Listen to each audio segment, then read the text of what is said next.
Welcome back to the deep dive. We are doing something a little different today. Usually we are wading through, white papers, tech specs, or Mhm. these dense historical Yeah, biographies. very dense. But today we are looking at a piece of literature that is probably sitting on a second grader's bookshelf as we speak. It's a true childhood icon. I mean, I'd argue he's one of the most recognizable figures in, modern American children's literature. We are talking about Stanley Lamchop, Yeah. the boy who was flattened by a bulletin board and, well, lived to tell the tale. He certainly did. Specifically, we are analyzing Flat Stanley's Worldwide Adventures, Book Num 5, The Amazing Mexican Secret.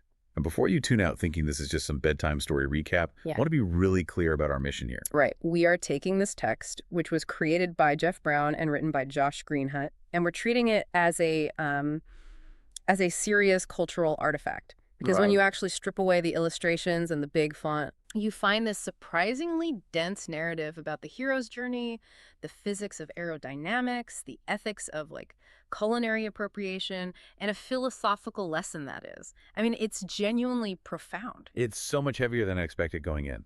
I mean, we have bullfighting, we have Mayan astronomy, we have a villain who I think represents this very specific kind of modern anxiety. Well, for sure. But let's start with the premise. For anyone who might be uninitiated, could you set the scene for us?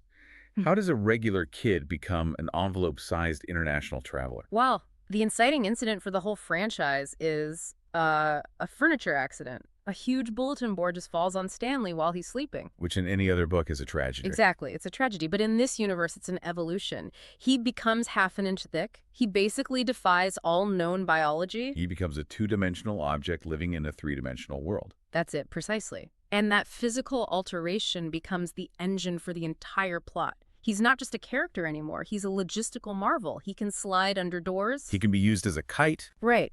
But most importantly, for this specific book, he can be mailed. He's like a living loophole in the modern travel industry.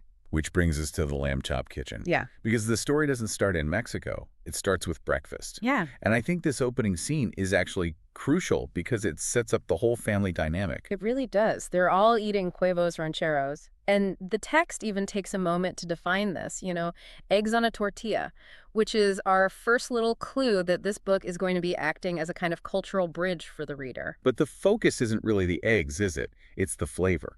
It's all about the flavor. Mrs. Lambchop has used this special spice given to her by their neighbor, Carlos, and the reaction from the family is it's visceral. They're